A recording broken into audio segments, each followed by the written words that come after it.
които са тук до мен. Ще започна от дясно наляво.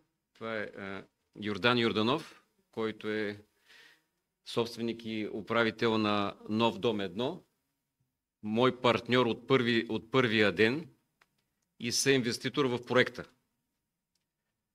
Отдясно на мене имам честта да представя адвокат Генчо Павлов.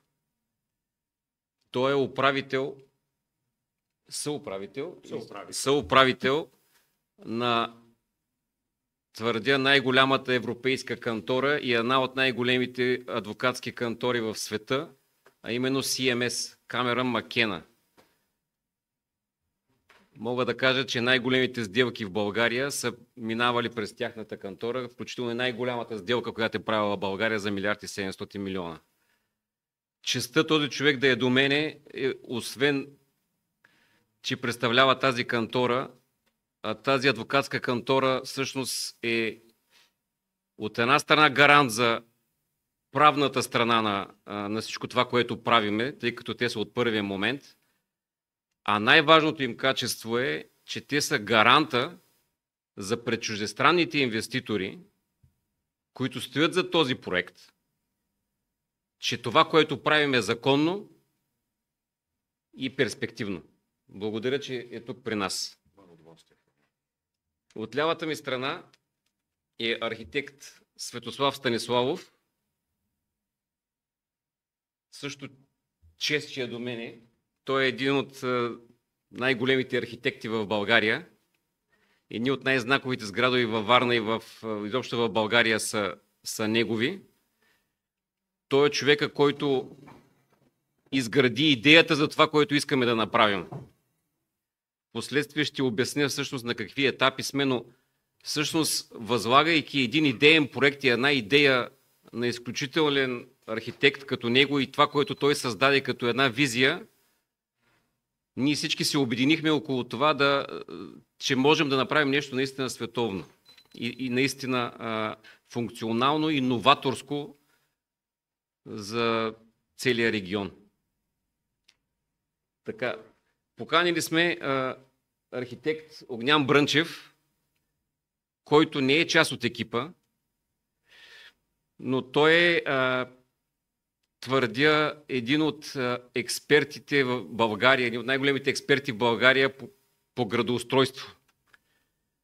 Тъй като нашия проект в момента е на ниво всевъзможни удари от аз твърдя, псевдоексперти и хора, които нищо не разбират и изказвайки се по всевъзможни теми. Затова целта на нашата пресконференция е първо да чуете нашето мнение и нашето експертно мнение и затова благодаря, че той се отзова с неговата експертиза да обясни наболелите въпроси по градоустройството. Градоустройството е нещо много специфично и няма нищо общо с архитектурата. Това го знаят много архитекти. Той, освен че е голям архитект, и мисля, че е един от корифеите в България по градоустройство. Това сме ние, които се явяваме в момента. Защо свикваме тази пресконференция? Първо, изключително много се спекулира относно това какво правим. Какво искаме да направим. Всевъзможни мнения, всевъзможни политически интереси, Фейсбук активисти или всевъзможни хора се изказват по адрес на нашия проект, а ние до този момент не сме представили какво наистина искам да направим. Изкараха на всевъзможни измамници или хора, които искат да направят нещо незаконно, ужасно за града. Всяха страх в хората на град Варна, че ще се направи нещо, което да е първо противозаконно и второ да е нещо, което ще навреди. Ние сме горди от това, което правиме и затова искаме да го презентираме пред вас. И второто много важно нещо е, ние сме предмет на един изключителен административен произвол в този град и затова искаме да кажем нашата гледна точка и да се обърнем към вас като една много голяма сила, да отразите това, което се случва в този град и за това, че това нещо не може да продължава по този начин. Затова, първо искам да дам думата на архитект Станиславов, просто да нахвърли тази прекрасна идея, която той има, и след което искам да доразвием и да представим основните проблеми, да отговорим на основните въпроси на този проект и да наблегнем на административните проблеми като такива. Архитект Станиславов. Здравейте от мен. Аз съм Светослав Станиславов, архитект, основател на студио Старх. Студиото има офиси във Варна и в София. Благодаря за добрите думи от господин Ралчев. За да вкарам малко пояснение по отношение на архитектурната концепция, която ни беше възложена през 2020 година от Астрал Концепт. Бих искал да ви кажа, че проектът никога не е бил апокрифен, скрит или по някакъв начин прикриван от нас като идея какво точно искаме да направим. Напротив, след като направихме тази архитектурна концепция, държа да отбележа, че проектът е в етап архитектурен идеен проект все още. Решихме да провокираме себе си, като го представим пред по-широка аудитория, по-голяма имам в предвид световна аудитория. Проектът беше качен в една информационна агенция канадска, в която достъп имат само архитектурни журналисти от целия свят. Не могат обикновени хора да влязат, да разглеждат. Там всъщност всеки може да се качи такъв проект, но самия журналист, платформа, издания по целия свят решава дали това нещо е стойностно и може да бъде видяно и показано. И за наша така приятна изненада над 10 световни сайта изтеглиха информацията, нали, през кита, който бяхме подготвили, публикуваха го, изключително добри отзиви имаше. Нали, проектът е качен в Америка, в Русия, в Европа. Цялата тази информация е качена на нашия сайт Stark.bg, може да влезете да разгледате проекта, включително и това къде точно е публикуван. Също през тази година, 2020, когато направихме проекта, решихме да го пуснем на няколко архитектурни световни награди. Той получи 3 награди, което също е един, как да кажа, добра атестация за проекта. И чак тогава решихме да го покажем, нали, да го кача аз в сайта си, инвеститора да го представя пред варненската общност. За нещастие, не голяма част от активните хора, мислещи хора, прагматичните хора останаха, как да кажа, по-тихи, възприеха проекта, харесват го, но остана едно впечатление в общността, че видиш ли, това е нещо лошо и не трябва да се случва.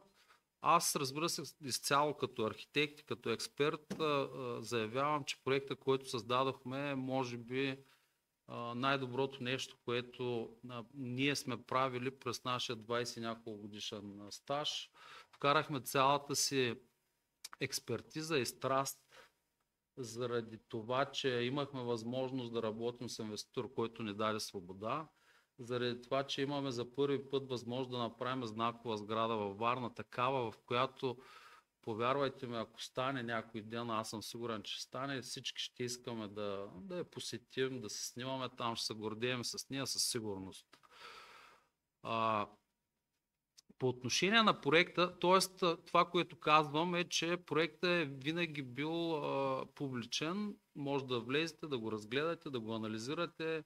Ние много мислихме с господин Ралчев кога точно да го презентираме.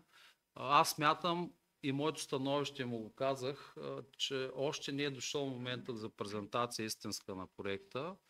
По проста причина, че ние сме в административна процедура за допускане на ПУП. Ние нямаме ПУП, камо ли проект. В този ред на мисли, сега на тази пресконференция с няколко думи ще ви кажа просто идеята на този проект, а някой ден, живот и здраве, когато имаме административен, как да кажа, зелена светлина да работим по проекта, ще го направим с по-широко обсъждане и така. Идеята на проекта всъщност е да създадем една сграда, комплекс, който да събере всички необходими функции за един нормален живот, работа, търговия. Има една идея, която се зароди през 2015-16 за 15-минутния град, в който хората за изключително къс път да могат да свършат много голяма част от функциите, като по този начин не ползват личен автомобил, остава им повече време за лично време за спорт, за семейство и така нататък. Идеята в тази сграда всъщност да има освен търговски център, много голям здравен център, медицински център, спортен център, фитнес, който е над 3000 квадрата, 4-звезден световен хотел ще има в него, ще има голям офис център, който най-вероятно ще се развие като IT хъб. Ще има конферентен център, ще има банкови офиси. Всъщност съвсем подходящо място за такава сграда е отреденото, нали, за Астрал, защото в близост е и болницата, много голям супермаркет. Тоест идеята е, който работи или живее там, да може буквално на крачка от себе си да свършва неща, които иначе изискват запалване на кола, отиване, задръстване, връщане. Това ще спести на хората изключително много време, за да могат да го, как да кажа, да го прекарат с себе си, с любимите си хора или с това, което обичат да правят. По отношение на самия дизайн на сградата, работихме изключително много, генерирахме различни варианти на това как да бъде разположена. Сградата всъщност е композиция, обемно-пространствена композиция от две тела, едно вертикално и едно легнало, почти със същите размери, които са обединени от въпросния търговски център. Разбира се, за хората и за вас най-вероятно е по-интересна високата част на проекта. Кулата, която предвиждаме в тази идейна концепция, която пак казвам, още не е проект, надявам се да стане да. Идеята на тази кула всъщност е да направим много лека ефирна сграда, която е изцяло с елементна фасада, което представлява елементна фасада, всъщност е предварително изготвена фасада в фабрични условия и окачена върху конструкцията на сградата. Това е технология, която по целия свят ползват. В Варна още такава сграда не е правена. Идеята, всъщност, тектониката на сградата е тази елементна фасада да бъде от преобладаващо стъкло и алуминиеви части, като плътните алуминиеви части в ниската част на сградата са по-едри и плавно във височина изчезват, ставайки с по-малък размер, за да можем оптично да накараме сградата да изчезне в небето, т.е. да не се натрапва с високия си обем, а да стои лека и ефирна. Поради същата причина заоблихме ъглите на сградата, за да изглежда още по-лека, по-мека и как да кажа, деликатна в средата. Вижда се по визуализациите, ще ги разгледате, за съжаление няма екран тук, за да ви показвам. Така, нещо, което пропускам да кажа е, че в проекта предвиждаме в ниската легналата част целият покрив да бъде седумен зелен покрив, нещо, което също е от години възприето в Европа и което малко по малко почва да навлиза в София първо, после при нас и така. терасата, която е между високата и ниската сграда, сме направили парк, градина, която ще бъде отворена за хората. На последния етаж господин Ралчев пожела да има обществено достъпен, отворен за всички варненци етаж, от който да може да се наблюдава целият град с обикновено око или с как се нарича това? Телескоп, да, с телескопи. Нали, нещо, което да могат варненци да ползват, освен, разбира се, всички функции, които са в сградата обществено достъпни. Последният етаж, кой номер? 40 етажа е сградата по разработката, която имаме. И накрая завършвам, за да не съм толкова дългословен, завършвам с това, че сме замислили фасадата нощно време. В тези вертикални алуминиеви ивици всъщност ще има LED осветление, което всеки ден в 10 часа вечерта ще бъде включвано като светлинно шоу, много деликатно, без натрапчивост. Нещо, което се надяваме да стане традиция и нещо, атракция за целия град. Ами общо взето това е, ако имате някакви въпроси, нали, аз мога нещо само да допълня.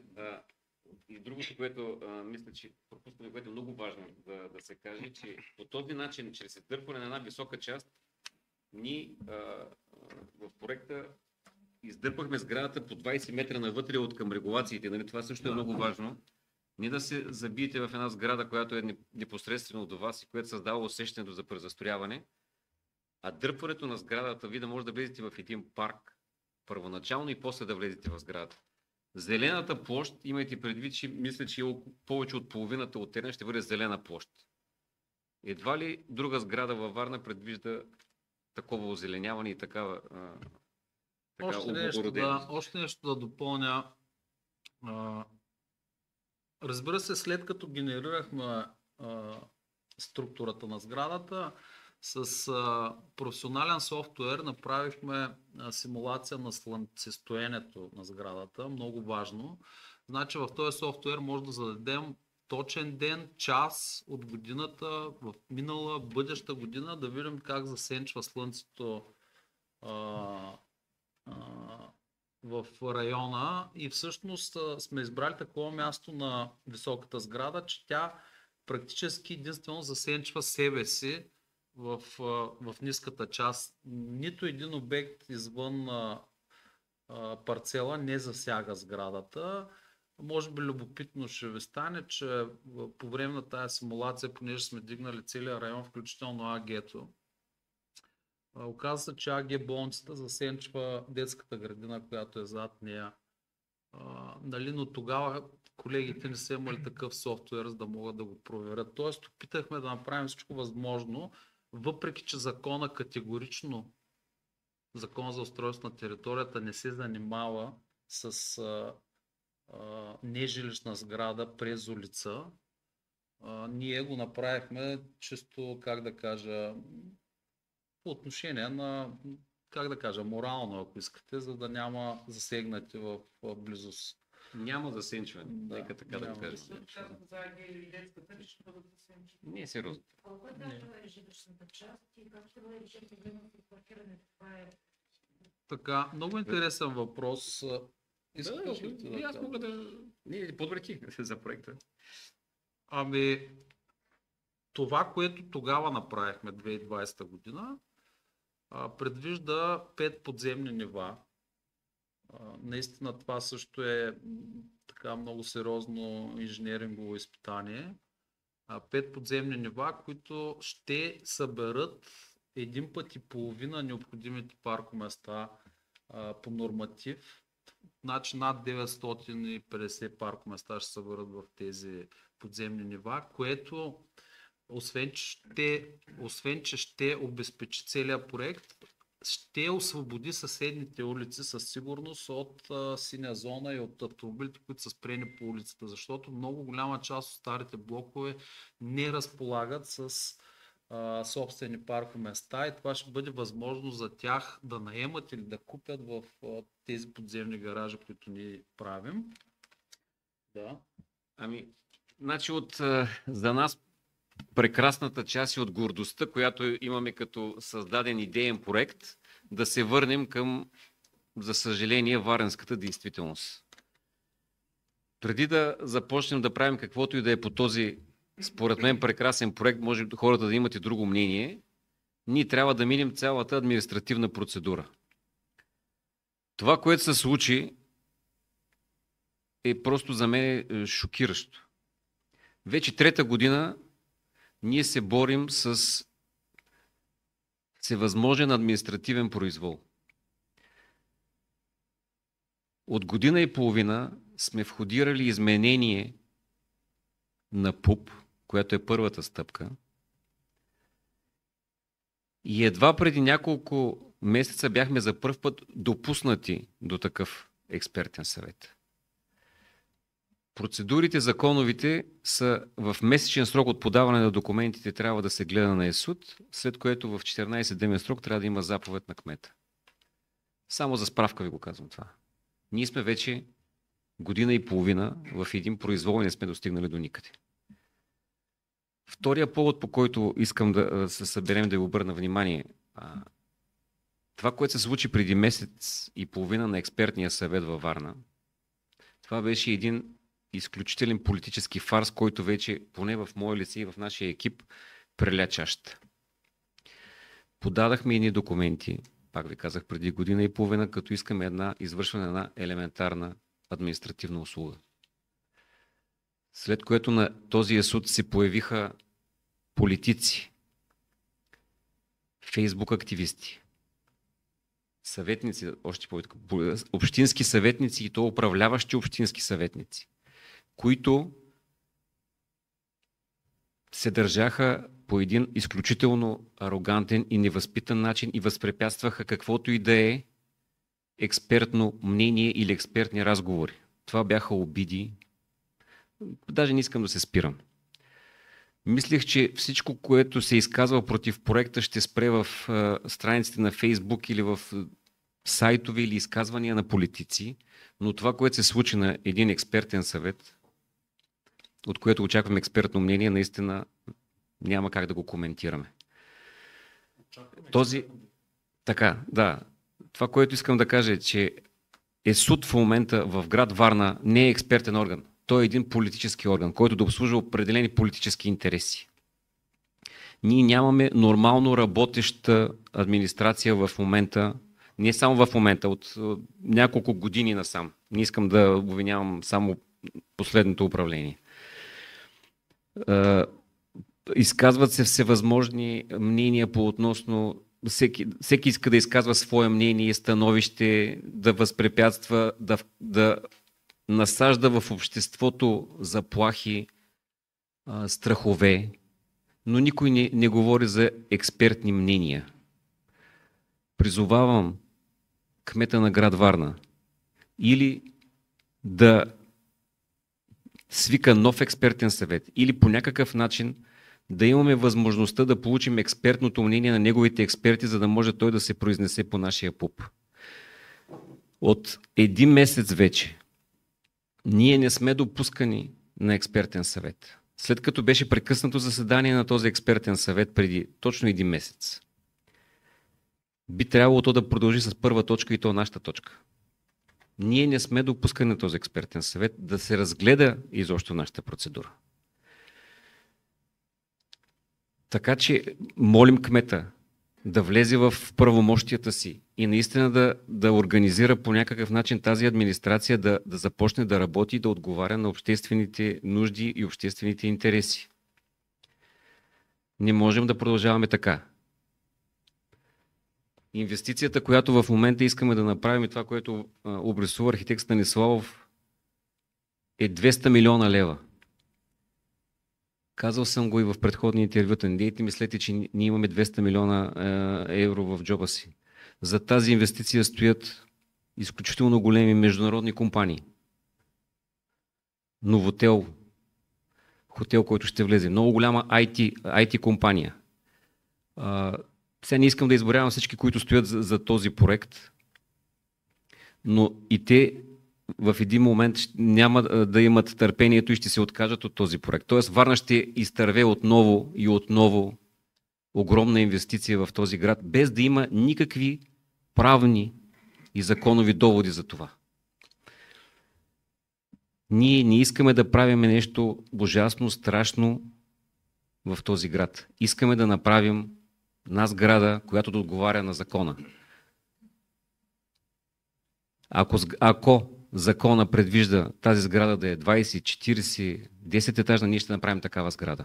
Но искаме единствено и само срещу нас да има доводи, които са свързани с законосъобразност, не целесъобразност.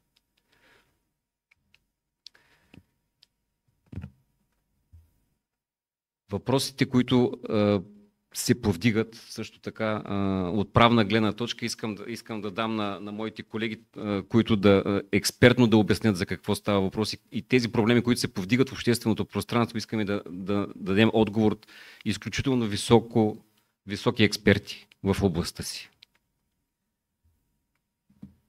Или вие? Да, аз съм много кратък, експертен ще бъда. Генчо Павлов се казвам, занимавам се с обслужване на чуждестранни инвестиции. Наистина в голяма консултантска фирма съм съуправител и работил много години. Актуална тема в момента в цялото общество е оттеглящи се чуждестранни инвестиции. Сега искам съвсем банално и много просто да ви обясня как функционира една инвестиция в България. Инвеститора си намира адвокат. Обикновено това е една от големите адвокатски кантори, 3, 4, 5, 6, може да спори. Оттам нататък инвеститора пита следното нещо. Господин Павлов, имам намерение да инвестирам 50 милиона. Идентифицирал съм един парцел във Варна. Какво мога да построя? И господин Павлов, понеже седи в София и не познава варненския кмет, главен архитект и така нататък, отваря общия устройствен план на град Варна. И чете. За УПИ с лице на 3 и повече улици, без ограничаване на интензивността на застрояване. Това е градоустройствения закон на град Варна. След това господин Павлов това, което прави, отваря кадастър. И ето го имота на кадастър. И почва да брои като в 3-ти клас.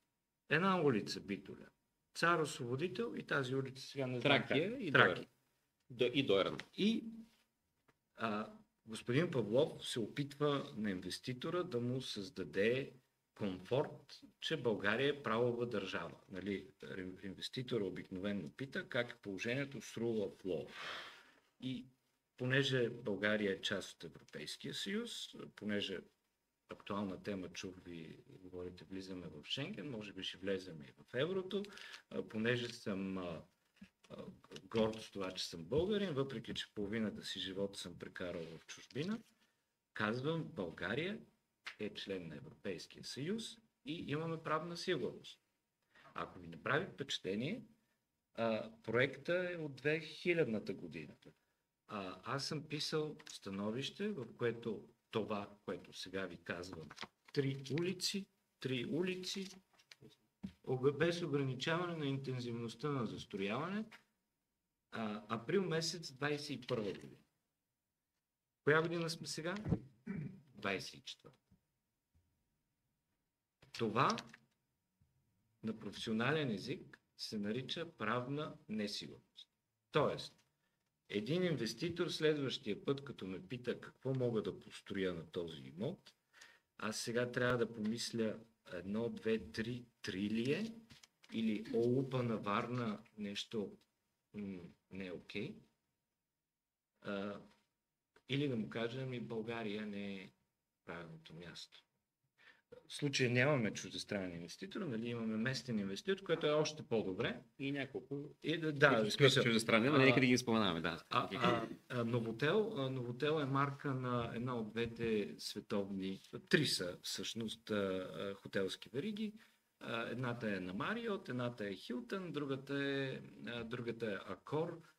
Брандовете, които поддържат в целия свет, са стотици. Във Варна, след дълги преговори и съответните ревюта на пазара, на необходимостта на местното общество, стигнаха до извода те. Ние се съгласихме да предложат перфектния, бих казал, бизнес хотел, Новотел. Това е по административната част. Или имаме rule of law, където, когато в закона пише 3 улици без ограничаване на интензивността на застрояване, аз цитирам ОУП на Варна, не си го измислям. В смисъл, в два ОУП в България има такава разпоредба. Варна и Пловдив. А закона изменя ли го? Не, значи това е. Аз чета ОУП на Варна, показвам ви скицата. Ако някой иска да спре, значи ОУП на Варна не може да се промени от днес до утре. Променя с решение на Общинския съвет, одобрява се от министъра, минава на обществено обслужване. В момента излезе и конституционна практика, може да се жали. Тоест, ако някой иска да спре някого да строи на 3 улици, да бъде така добър да си промени ОУП. Но докато не го е променил, ако искаме да сме в правова държава и да върнем инвеститорите обратно, защото ние като общество се нуждаем от тези инвестиции.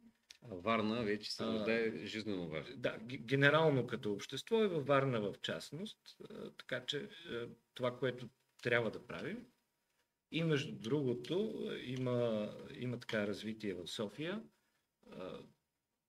където местната администрация има много интервюта в последните месеци, ако е предвидено в ОУП и са изпълнени законовите изисквания, трябва да се даде съответното разрешение и да се приеме съответния акт.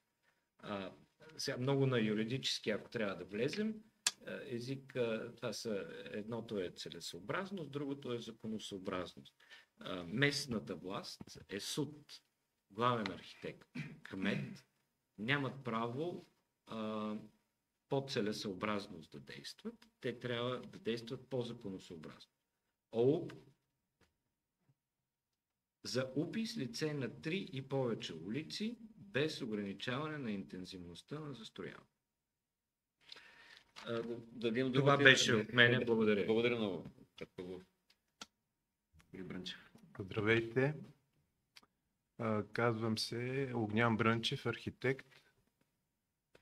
Причината да ме поканят е, че вече 30 години се занимавам с градоустройство. Това не е никак къс период. 30 години е сериозен опит. Аз съм от випуска на архитектите, приети 1989 година, преди 10 ноември. Това е последния випуск преди 10 ноември и първия випуск при демокрацията. За 30 години съм изработил, може би, около 1000 подробни устройствени планове. Нито един от тези ПУП-ове, така наречени, не е стигнал до съда, а още по-малко да е паднал в съда. В нашия офис, освен подробните устройствени планове, частични, сме направили едни от най-големите райони в град Варна. В нашия офис направихме изменение даже на общия устройствен план на Варна, което почти никой не е правил, може би в България.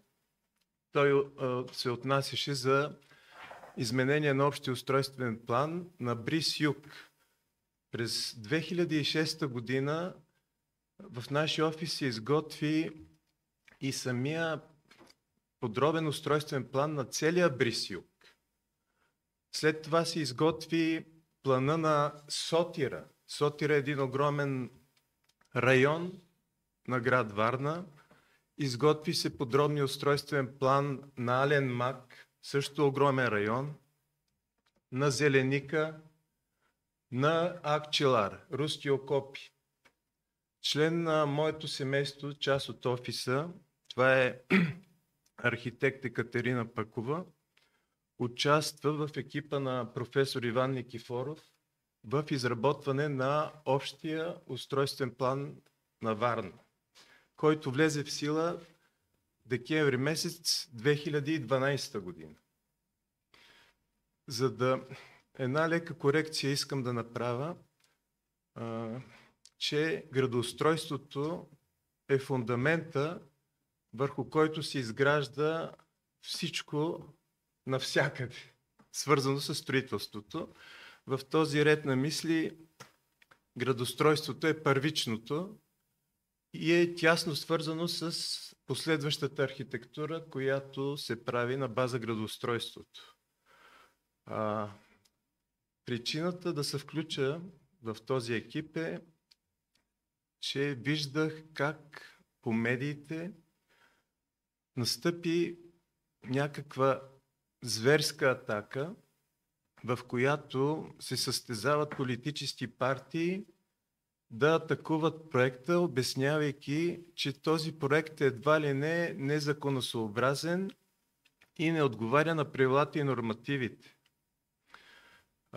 Още повече се появиха и наши колеги, които са партийно обвързани с партии и създаваха впечатлението, че, изказвайки се, че също, че са големи градоустроители, че едва ли не те говорят от най-високо място, въпреки че ние в гилдията, в архитектурната гилдия, много добре си познаваме кой е и кой какво е правил през годините.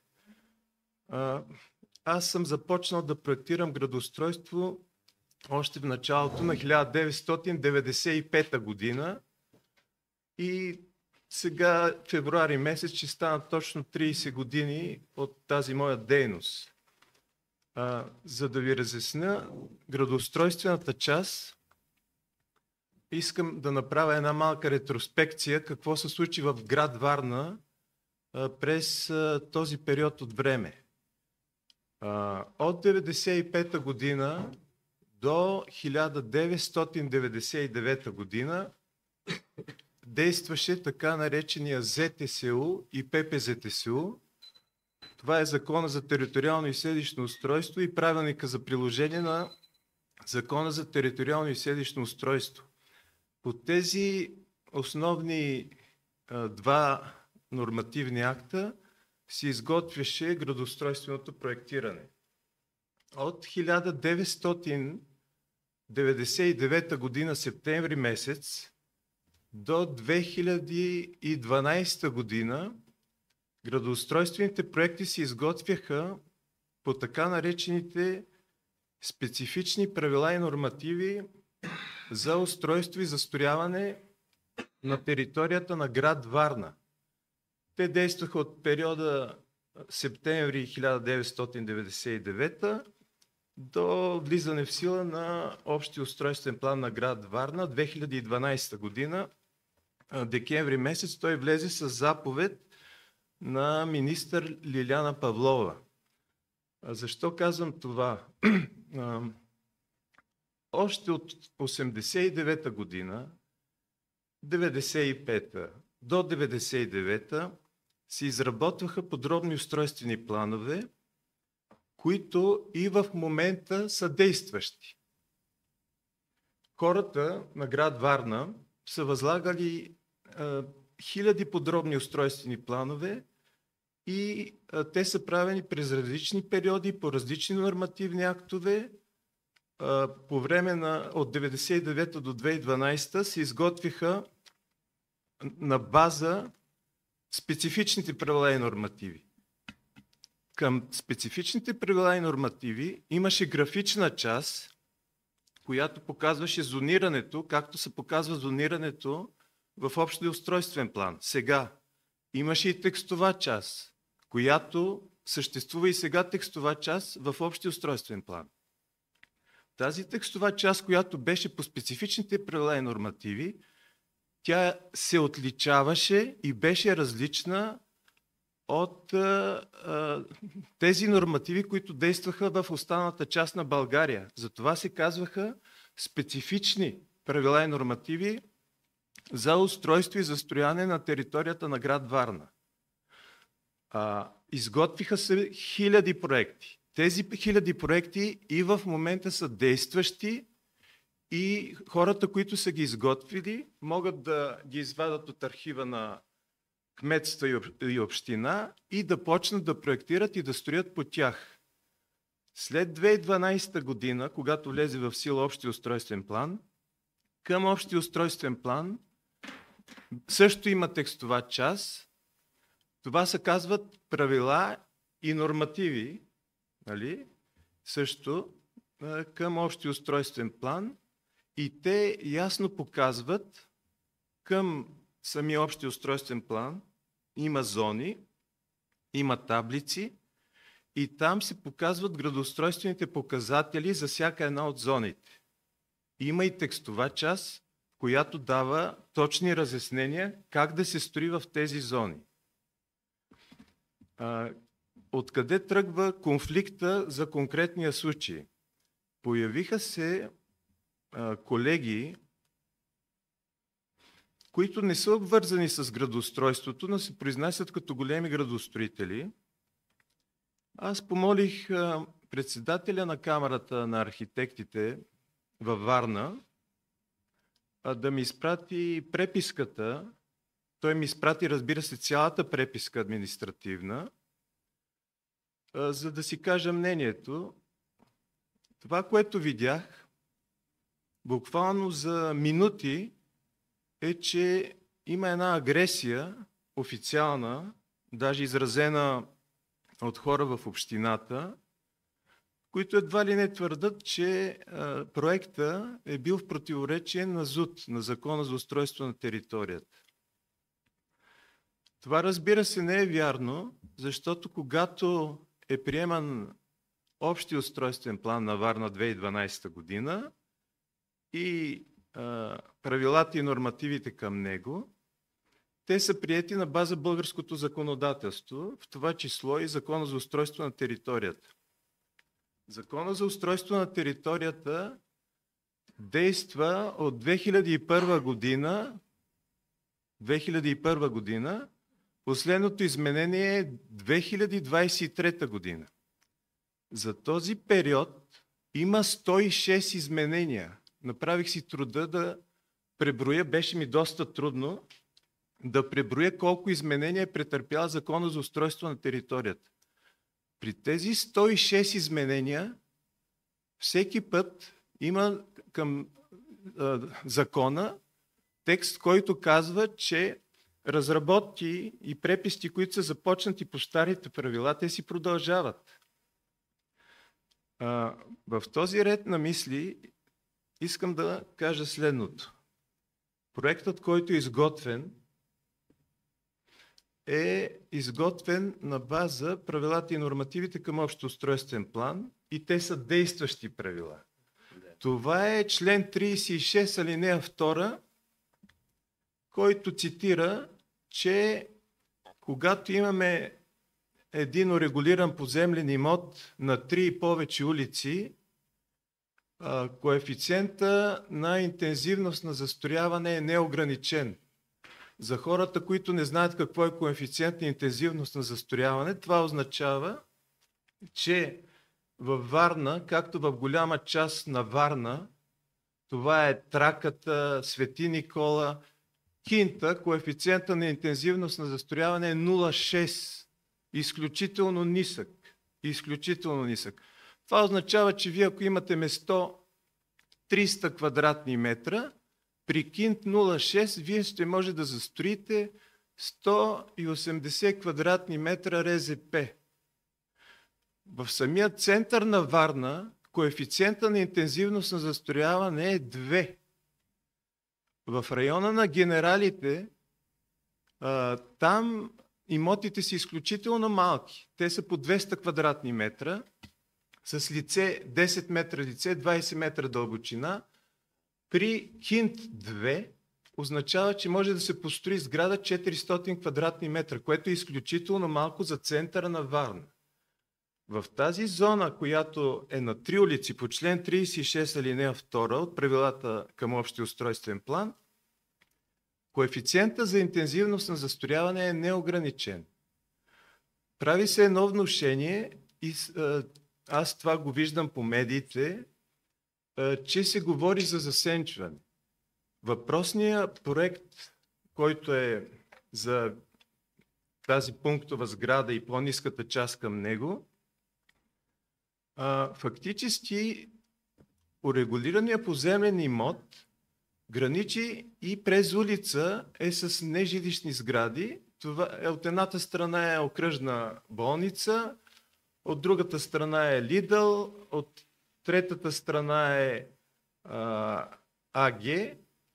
Когато се говори за засенчване, това понятие важи единствено и само за жилищни сгради. Това е много важно да се отбележи. Въпреки всичко ние сме се съобразили и с това. Да, аз виждам, че има една атака към детска градина, нали, че едва ли не са в смисъл, че трябва да не се засенчва. Видях проекта. Действително проекта е създаден така, че да не засенчва детската градина, въпреки че закона не изисква това да бъде прилагано. Да знаете. Да. Не засенчваме, защото ние това сме хора. Това понятие засенчване важи единствено и само за жилищното строителство. В този ред на мисли този урегулиран поземлен имот няма, съгласно член 36 алинея 2 на правилата към общия устройствен план, той няма ограничение в коефициента на интензивност на застрояване. Има твърдение, само да кажа, има твърдение от хора, че едва ли не този член 36 алинея 2 към общия устройствен план е в противоречие на ЗУТ. Това не е така. Както казах, тези правила и нормативи са създадени на база ЗУТ. Те действат специфично за Варна. И ако някой твърди, че този член 36 алинея 2 е в противоречие на ЗУТ сега, това означава, че той твърди, че текстовата част на общия устройствен план е в противоречие на ЗУТ, което не е вярно. И ако се приеме логиката, че този член от правилата и нормативите към общия устройствен план е в противоречие на Закона за устройство на територията, това означава, че целият общ устройствен план е в противоречие на Закона за устройство на територията и в град Варна трябва да спрем въобще да проектираме, да строим. Съответно ЕСУТ, Експертния съвет по устройство на територията, няма върху каква база да работи в този град. Моето мнение на база 30 годишния ми опит е, че няма противоречие с ЗУТ. Правилата и нормативите към общия устройствен план са действащи, докато не бъдат изменени. И тъй като в общественото пространство така и ни интересни политици, и аз им наричам и Фейсбук активисти, хвърлят една приказка. И тя е: закона е отменил общия устройствен план на града. Особено в нашата хипотеза за 3 повече улици. Архитект Брънчев, от тия 106 изменения на ЗУТ, има ли едно поне от тях, което да отменя общия устройствен план на Варна и в частност хипотезата на 3 повече улици? Няма такова. Няма и няма как да има. Да, благодаря. Така, въпроси? Да. Може би, понеже една част от атаките срещу проекта са едва ли не, че той е като пирамида, защото ви подавате не на зелено, ами на фаза идеен проект. Вижте, че този проект е започнат от няколко човека, тъй като такъв тип инвестиция се осъществява от няколко типа инвеститори и затова искам да дам думата на Йордан Йорданов, който да отговори на този въпрос. Чакай само да микрофона. Управител на Агенция за недвижими имоти Нов дом 1, инвеститор, занимавам се с строителство и освен това съм и регионален директор на най-голямата световна бизнес организация за маркетинг чрез препоръки BNI във Варна и общото се занимавам с организиране на бизнеса, за да може да правим още повече добър, качествен и законен бизнес. Сега, първо обръщам внимание, че става въпрос за трето поколение варнец, който не е политически обвързан, не се занимава с обществени поръчки. Освен това, не е получил финансиране от Българската банка за развитие, а до момента е инвестирал около 30 милиона собствени капитали с изключително малко участие от страна на заемен капитал от страна на банка.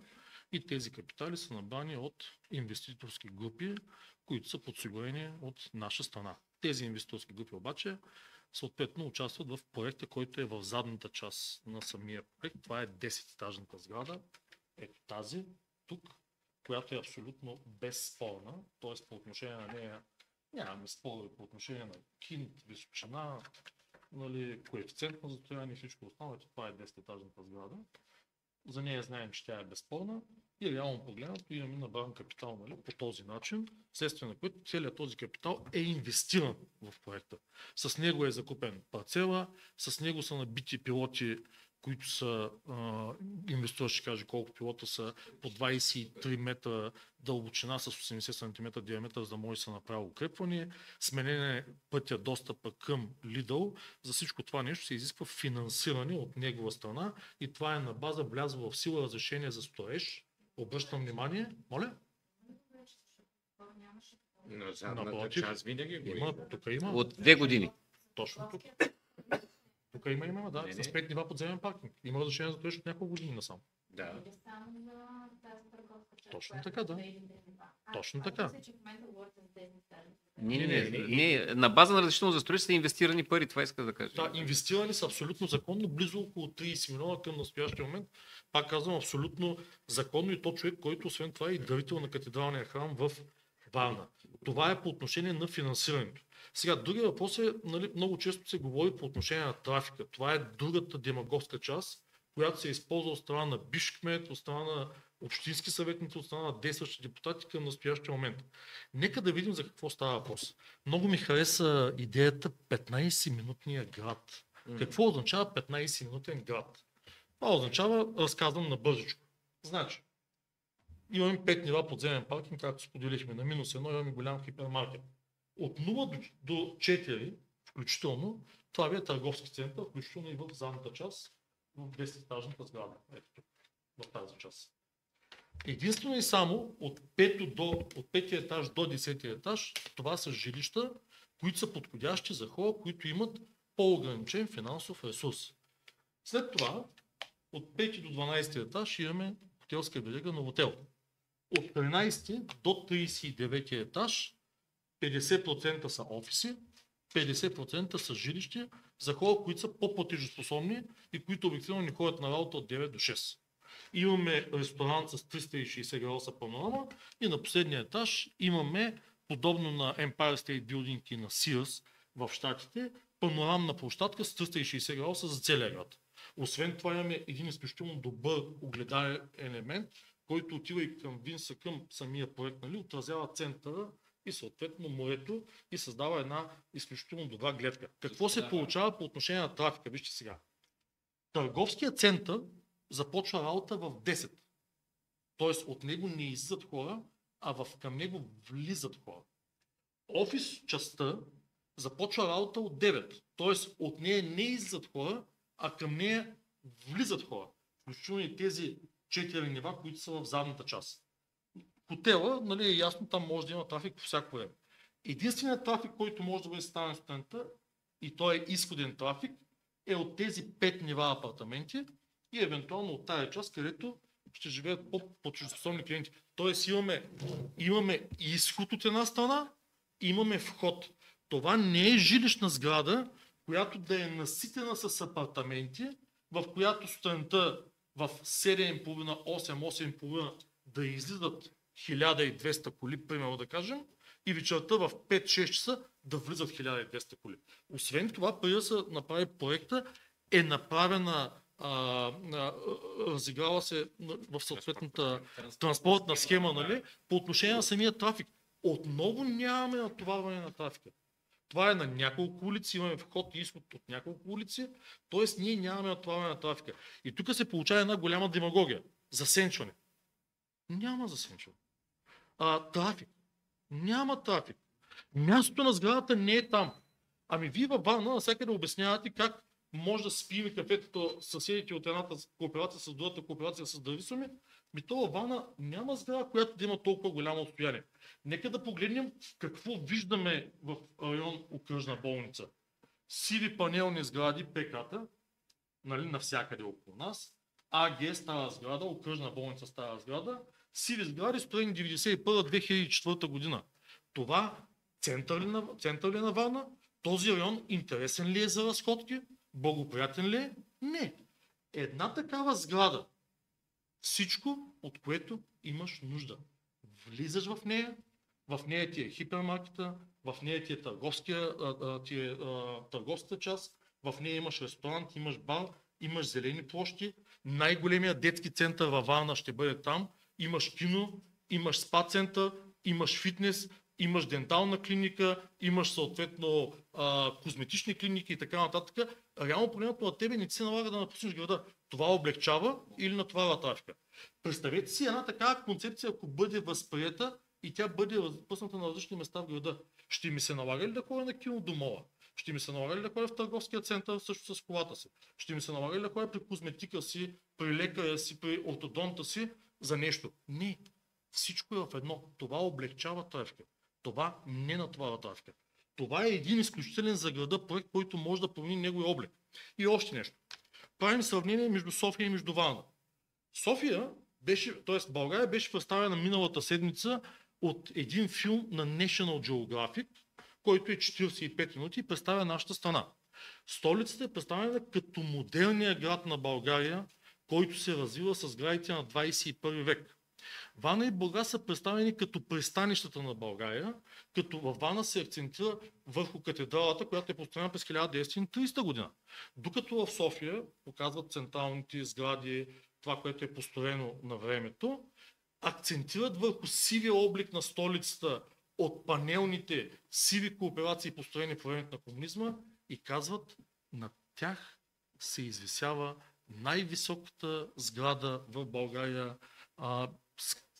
Sky Tower, Skyfort, нали, който е първия небостъргач и е с височина 209 метра.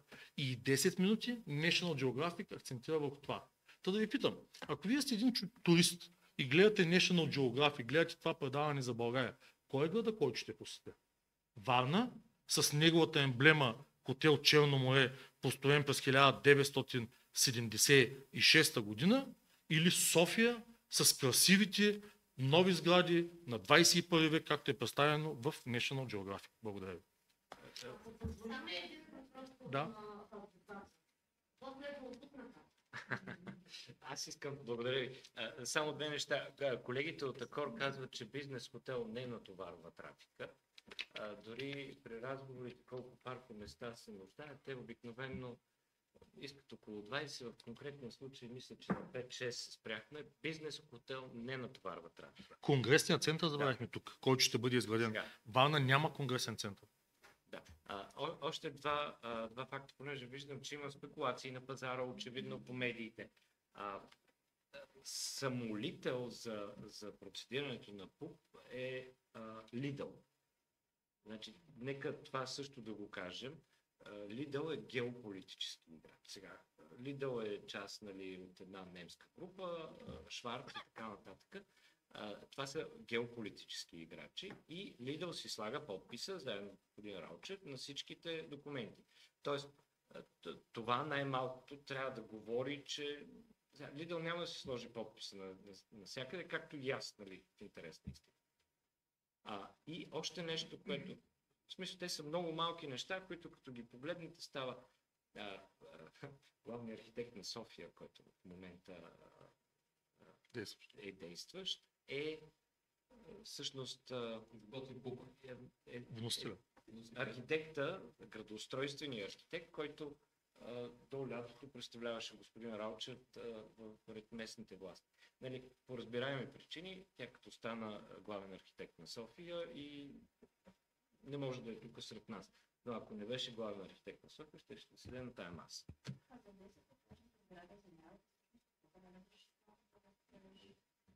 Няма разрешително за строеж за 10-етажната сграда. Не.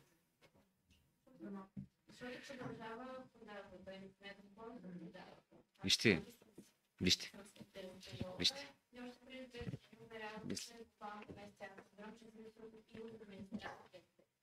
Принципно законът е такъв. Да не седена, плюс 14 дена. Нали, би следвало да си изпълнят законните изисквания, затова разчитаме на местната администрация. Вижте, не сме пирамида, хората, които инвестират. Да, защото е обидно. Ние сме хора, които се държим на името. Първо, закона не забранява да се продава с предварителни договори определени обекти. Това, което се случва, това са тип хора и инвеститори, които искат да влязат още от начало в една прекрасна бъдеща сграда. Точно така. Вижте, това е естествено, че всеки иска има хора, които искат да инвестират определена сума пари в един проект, който е така, мисля, че емблематичен и хубав. Има много хора, които ни се доверяват вече от много години да работят с нас. Това в цял свят се нарича привлечен капитал. Един такъв огромен проект има три страни, както господин Павлов е обяснявал винаги как се процедира в цял свят. Има един екип, който си слага главата в турбата и тръгва и прави такъв проект и влага всичките си средства, защото ние сме си вложили абсолютно всичко в този проект, имайте го в предвид. Има привлечен капитал, който в цял свят са фондове, които в България ги няма. За съжаление, защото няма никакво доверие, както в администрацията, така и в хората в тази държава. И вече на трето място има банкова институция. Финансираща банка, нека той да го каже по-подробно. Това, което се случва, нито с никой сме заблудили, никой не е инвестирал в нашия проект под лъжа, натиск или нещо подобно. И затова ви моля, стига с тези спекулации. Значи, това са хора, които съзнателно инвестират и искат или да живеят в нещо по-различно, или да спечелят, когато се реализира този проект. Ами, и аз се интересувам, аз се интересувам. Ами, вижте, нормално ли е? Аз пак ви казвам, вижте, има единствения спор, ние затова така и подходихме при реализацията на този проект. Единствено спор има дали ще е 40-етажната сграда. Извинявайте, ние нищо ли не можем да построим в този имот? Дотам и докарахме в този град. Извинявайте, 8500 квадратни метра имот, че ние не можем да направим една 10-етажна сграда. Дотам и докарахме. Вижте, това, което се случва, е изключителен административен произвол. И изгонихме всички инвеститори в този град. Кажете ми колко пари са инвестирани в този град. Как адвокат Павлов ще каже на един чуждестранен инвеститор, че може да инвестира в този град при условие, че срещу него има всевъзможни икономически интереси, политически интереси, които да не се случва нищо в града? Аз също ви задавам този въпрос. Кажете ми вие. Дотам докарахме нещата.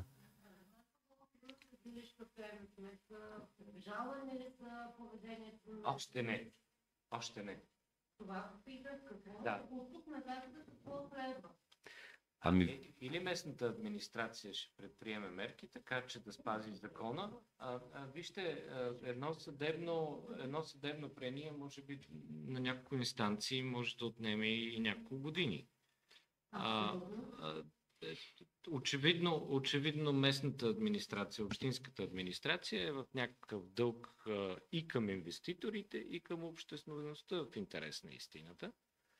Или тя ще предприеме нещо, или ще ходи на съд.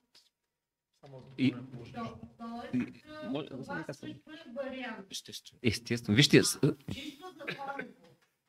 Суд можете ли да го принудите по някакъв начин да се забърза с решение? Не. Защото, доколкото знам, то просто е съвещателен орган, не е така. Към главния архитект. Точно. Вижте, значи ние сме изправени, извинявам се, че се намесвам в този случай. Значи в момента нашия проект е поставен под някаква абсолютна невъзможност да се предвижи напред.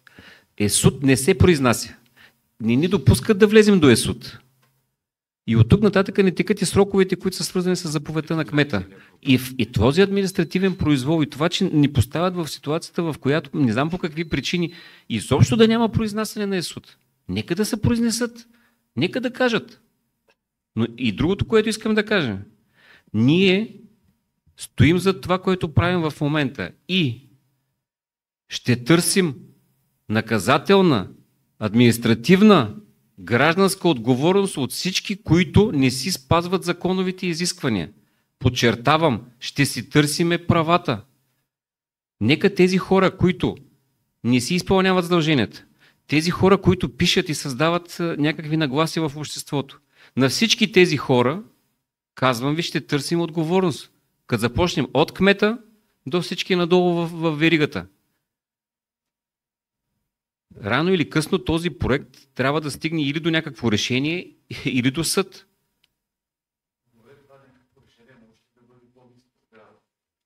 Значи, вижте, може, само че ние сме ето в хипотезата, в която ни напред, ни назад. Кажете какво да направим в момента. Не ни допускат до ЕСУД. Закона предвижда, че след като са нас спряли на ЕСУД, успяхме да се организираме да влезем на ЕСУД. Въпреки че това не е орган вече, който е експертен, той е един политически орган и трябва час по-скоро той или да се разпусне и да се организира по друг начин. Но от тогава насам, вече 4 заседания на ЕСУД, ние не сме вписани. Когато е прекъснато едно заседание, защото беше прекъснато, следващото заседание на ЕСУД трябва да почне с тази точка по закон. Какво се случва? Какво се случва в момента? Няма. Тази процедура не зависи от главния архитект.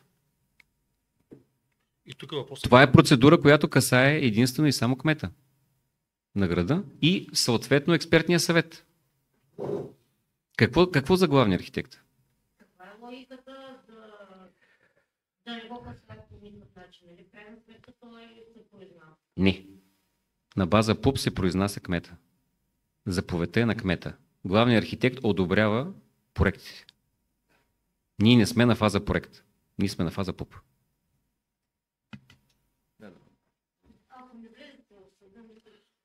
И тук във връзка с въпроса на дамата по отношение на инвеститорите, това може би е много правилен въпрос, който трябва да бъде зададен към общинската администрация. Тъй като тук говорим изцяло за капитал събран от български граждани, поне от наша страна, хора, които са нормални инвеститори, както и ние по същия начин. И ние нямаме претенции, всеки един чака проекта да бъде осъществен, но си представете, ако ние с българските инвеститори във Варна постъпваме по този начин, какво говорим за чуждестранните инвеститори? И само ще ви цитирам отношение на български депутат, адвокат пред това, става въпрос за адвокат Стела Николова, която е депутат на ДБ, която коментира по отношение на проекта. Еректирали комплекси на пишмян инвеститор да превърне града ни в гето. Нали, това за мен е... Не, аз просто коментирам, нали, че това не може да бъде отношение на политик, който да бърника общественото мнение и по този начин да се отнася към инвеститор, който към настоящия момент е най-големия за Варна. Ние до момента такъв инвеститор във Варна последните години не сме имали. 200 милионен, уникален и единствен по рода си проект за града. И тук да ви обърна внимание, защо има огромна разлика между строителството във Варна и в София? Защо сградите във Варна са по-посредствени в сравнение с тези, които са в София? Много е просто, няма конкуренция. Всеки един строител казва, това е най-хубавата сграда, аз ще постоя по-хубаво от нея. В София обаче сградите са много красиви. Вече се стоят 3 небостъргача, единият вече е построен. Една такава сграда ще даде коренно различен тласък на града ни. И всеки един уважаващ себе си инвеститор и строител ще иска да направи нещо по-добро и по-красиво от предходния и тогава Варна ще има вече коренно различен облик.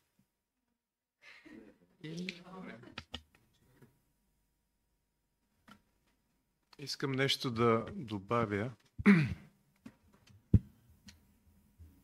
През всичките години, когато има избори, партиите търсят с контакт с Камарата на архитектите в България, с нас, И като градоустроители, и като хора, които де-факто организираме чрез нашите проекти живота в този град. При всички срещи сме им казвали многократно, че Варна няма административен център. Тя има стар исторически център с стари сгради, паметници на архитектурата. Около тях има някакви зачатъци, бих ги нарекал, от нови сгради, но де-факто сгради, каквито има в София, административен център Варна няма. Многократно сме повдигали този въпрос, разбират го политиците и в същото време, когато дойдат избори, около избори, винаги започва една атака към строителния бранш, че едва ли не Варна се презастроява. А това на практика не е така. Аз цитирах ниските показатели, които са в центъра на Варна. Варна има булеварди, има ъглови имоти по тези булеварди.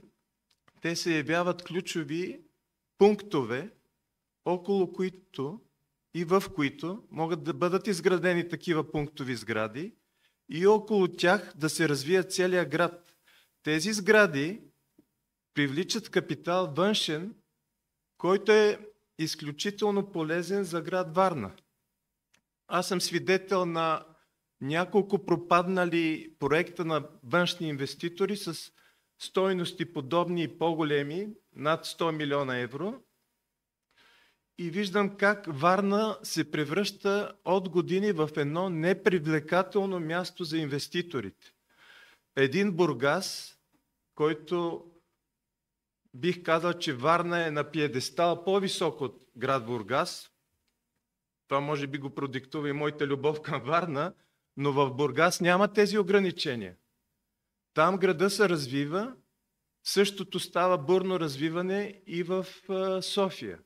Докато във Варна политиката е да се спират такъв вид сгради незаконосъобразно и да се лансира строителство до 7 метра корниз, до 10 метра корниз и най-много до 15 метра корниз.